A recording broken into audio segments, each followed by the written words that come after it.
One of the worst things to ever happen to me occurred a very long time ago, but I have remembered it clearly.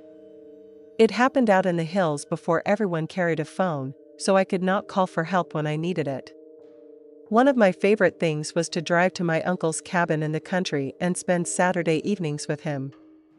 Those visits often went late, and I always preferred to drive home that night rather than sleep in anyone else's bed. My uncle lived so far out that it took a long time to get back to the main roads. That night we had been up late drinking and laughing, which was much more normal back then than it would be now. Even though I was tired, I decided to drive home. I was probably somewhat impaired, which made the drive at night even more dangerous. It was absolutely dark. There were no lights along the dirt roads in those hills, and the trees blocked most of the moonlight. The only light came from the headlights of my small pickup, and they were concentrated in front, so it was hard to see to the sides. The roads were narrow with no guardrails and barely enough room for two vehicles to pass. I focused on driving as carefully as I could. With so many twists in the road, one deer could cause a terrible crash. I had never been in an accident before, and I was not expecting anything to go wrong. As I rounded a corner, two men suddenly stepped into the road. I reacted without thinking and swerved to avoid them. My truck flew off the road and tumbled down the hill. After that, everything is a blur. My truck likely rolled several times and knocked me out. I drifted in and out of consciousness. I remember hearing voices, and I think I saw the two men more than once. Given how far my truck had fallen, they must have made a serious effort to get to me. I heard them talking, though I could not make out everything they said. At times it seemed they debated whether I was dead. I tried to make a sound to prove I was alive but could not. I later learned they opened the cab and took my wallet, which was never found.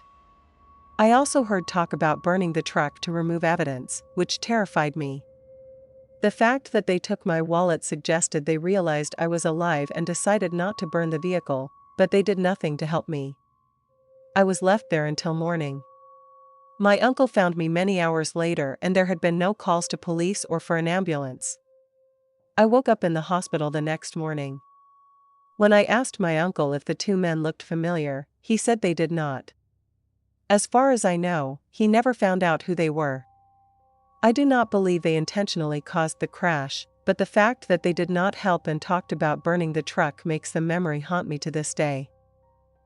I had been driving for hours on a rural highway close to sunset when suddenly my car broke down. My phone had no signal and, as far as I could tell, I was far from any town. The car started sputtering and eventually died out completely. I was now on the side of the road in the middle of nowhere. I tried restarting the engine a few times, but nothing happened. I was tired and getting frustrated.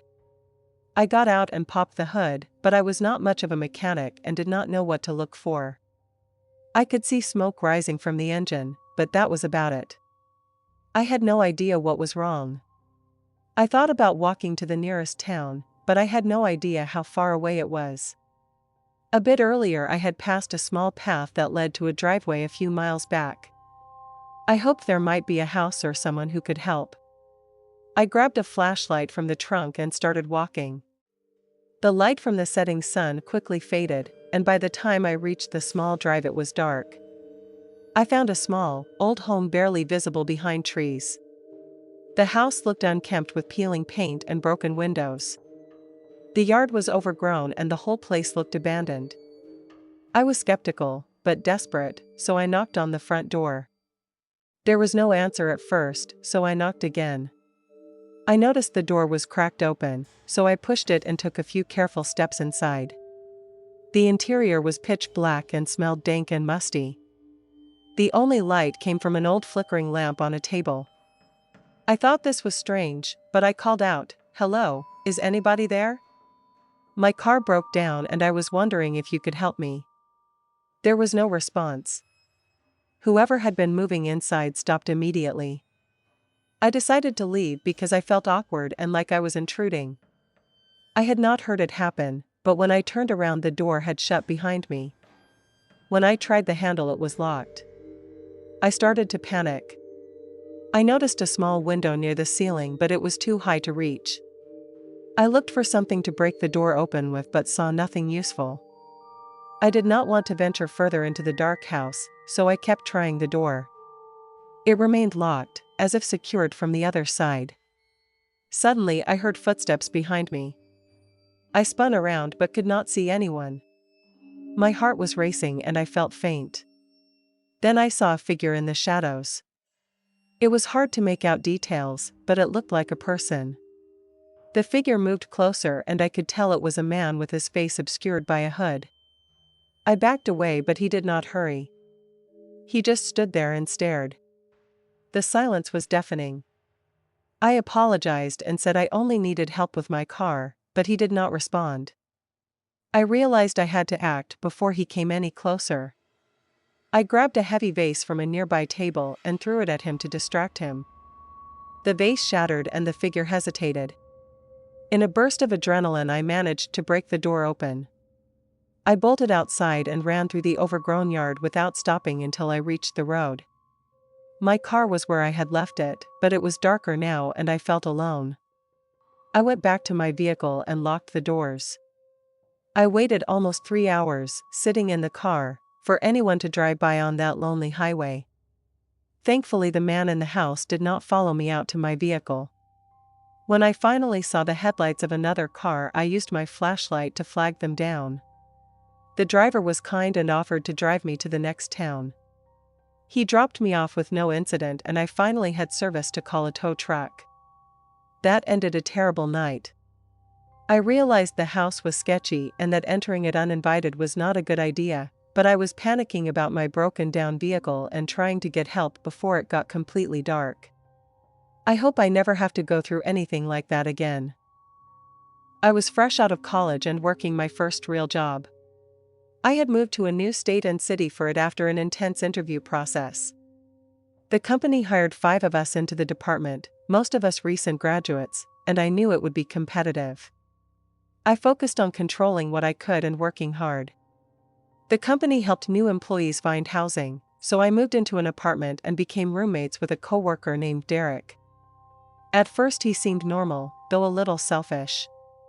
We started work at the same time and were kept busy. Evenings I usually went straight to my room and slept. Our apartment was new with a living room and kitchen in the middle, my bedroom and bathroom on one side, and Derek's room on the other. We rarely interacted at home. Once he drove us to work and Venmo requested me $5 for gas for a 5-minute trip, so I avoided carpooling after that. After 2 months I did not like him. At work he said things that made him unlikable. Then strange things started happening. One morning my phone was dead and I nearly missed work, though I managed to get there on time. A few days later my alarm did not go off until the time I normally left, leaving no time to prepare. I always plugged the phone in at night and set the alarm, so this made no sense. I suspected Derek might be messing with my phone to sabotage me. When I mentioned it to him he shrugged and told me to learn to wake up on time. A few days later my organized files were scattered on the floor. I was almost late reorganizing them. I confronted Derek and he called me disorganized and crazy. I could not report him without proof, so I took precautions. I hid my phone under my pillow, stored my files in hidden places, and kept my work clothes and laptop tucked away.